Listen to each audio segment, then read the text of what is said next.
Welcome to Climate Briefing's news roundup for the week ending Friday the 24th of February 2017.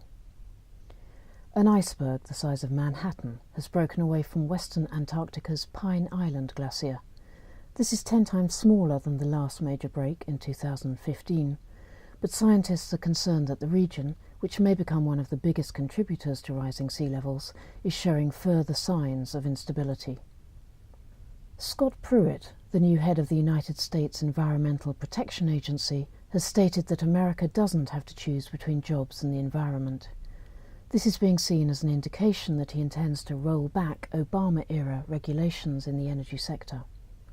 On Tuesday, the Oklahoma Attorney General's office released thousands of emails exchanged between Mr. Pruitt and the fossil fuel industry.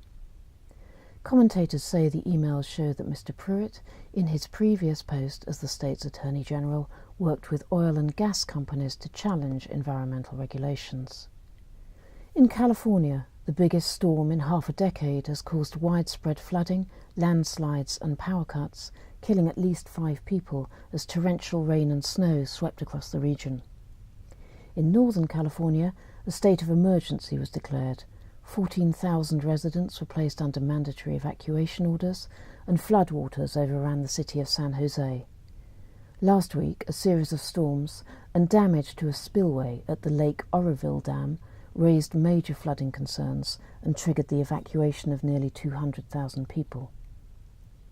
Also in California, the state leader has introduced a bill that, if passed, will require all energy to be obtained from renewable sources by the year 2045.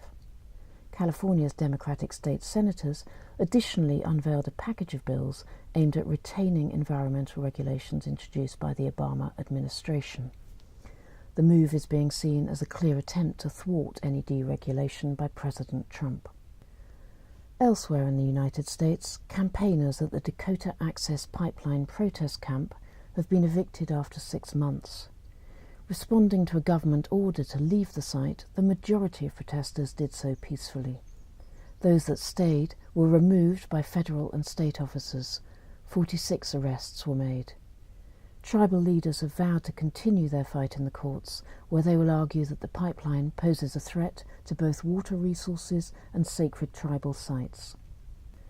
Aid agencies are warning that a catastrophic famine looms for Somalia if the current drought continues. Inadequate rainfall for the past 3 years means that nearly 3 million men, women and children face acute shortages of food.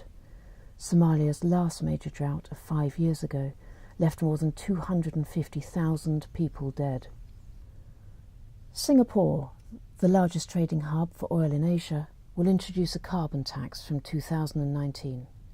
It will set a price of between $7 and $14 per tonne on 6 greenhouse gases. It is estimated that this will raise the cost of processing diesel or gasoline by up to $7 per barrel. Saudi Arabia has announced that it is diversifying its energy mix with an investment of $50 billion in solar and wind power over the next 6 years. The energy minister said that the aim is to set up the most attractive, competitive and well-executed government renewable energy investment programs in the world. In similar news, India has outlined plans to double its solar capacity from 20 to 40 gigawatts by the year 2020.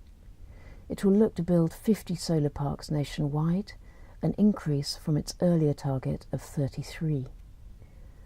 This week saw the launch of the 50 Reefs Project, a global initiative to study 50 of the world's most critical coral reefs and test ways in which to protect them from the impact of climate change, overfishing and pollution. In the last 30 years, 50% of the world's corals have been lost. With ocean temperatures rising, up to 90% could be lost by 2050. This has been a Climate Briefing Weekly Roundup. Details of these and other stories can be found at climatebriefing.org.